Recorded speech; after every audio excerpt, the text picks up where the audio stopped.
తమిళనాడు తంజావూరు సమీపంలో వెలసిన ఉప్పిలి అప్పన్ ఆలయంలో స్వామికి ఉప్పులేని వంటకాన్ని నైవేద్యంగా సమర్పిస్తారు.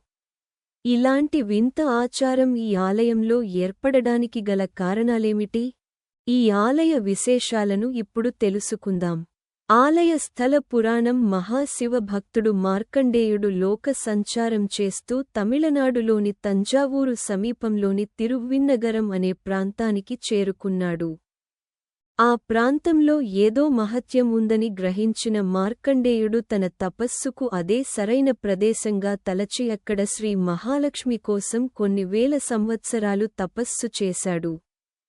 బాలిక రూపంలో లక్ష్మీదేవి కొంతకాలం గడిచిన తర్వాత సిరుల తల్లి శ్రీ మహాలక్ష్మి ఒక చిన్న పిల్ల రూపంలో మార్కండేయుని ముందుకు వచ్చింది. మార్కండేయుడు తన తపస్సు సగం ఫలించిందని భావించి ఆ పిల్లను అల్లారుముద్దుగా పెంచి పెద్ద చేశాడు. ఆ బాలిక పున్నమి చంద్రుని వలె ప్రకాశిస్తూ మార్కండేయుని సంరక్షణలో పెరగసాగింది. మారువేషంలో శ్రీమన్నారాయణుడు శ్రావణమాసంలో ఒకనాడు శ్రీమహావిష్ణువు ఒక వృద్ధుని రూపంలో మార్కండేయుని ముందు ప్రత్యక్షమై ఆ బాలికను తనకు ఇచ్చి వివాహం చేయమని అడుగుతాడు. అప్పుడు మార్కండేయుడు, "నువ్వు చూస్తే ముసలివాడివి, నా కుమార్తె చిన్నపిల్ల. కనీసం వంటలో ఉప్పు సరిగా వేసిందో లేదో కూడా తెలియని అమాయకురాలు. అలాంటి పిల్లని నీకిచ్చి ఎలా పెళ్లి చేయగలను?" అని ప్రశ్నిస్తాడు.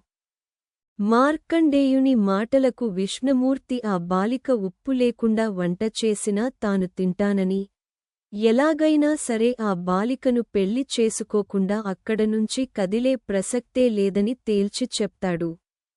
మార్కండేయుని దివ్యదృష్టి అప్పుడు మార్కండేయుడు కనులు మూసుకుని తన దివ్యదృష్టితో వృద్ధుని రూపంలో వచ్చింది సాక్షాత్తు ఆ శ్రీమన్నారాయణుడే అని గ్రహిస్తాడు.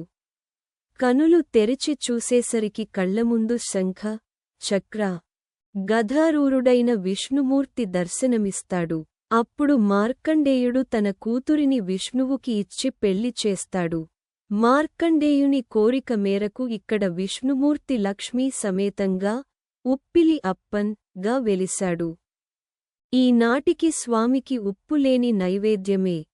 ఆనాటి ఘటనకు సాక్షిగా ఈనాటికి ఈ ఆలయంలో స్వామికి ఉప్పులేని నైవేద్యమే సమర్పిస్తారు.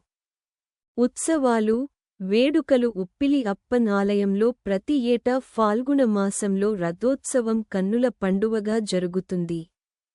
ఈ ఉత్సవంలో శ్రీమహావిష్ణువు భూదేవితో కలిసి ఉప్పిలి అప్పన్గా తిరువీధులలో ఊరేగుతూ భక్తులను అనుగ్రహిస్తాడు.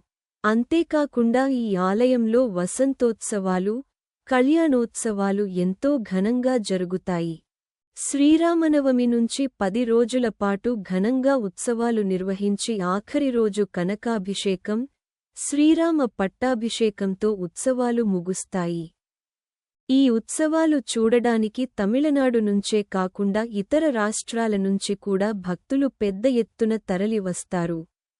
లక్ష్మీ సమేతంగా వెలసిన ఉప్పిలి అప్పన్ను దర్శించుకుంటే అవివాహితులకు శీఘ్రంగా వివాహమయి లక్ష్మీదేవి అనుగ్రహంతో అష్టైశ్వర్యాలు సిద్ధిస్తాయని శాస్త్రవచనం. ఓం నమో నారాయణాయ. శ్రీ మహాలక్ష్మీ దేవ్యై నమః.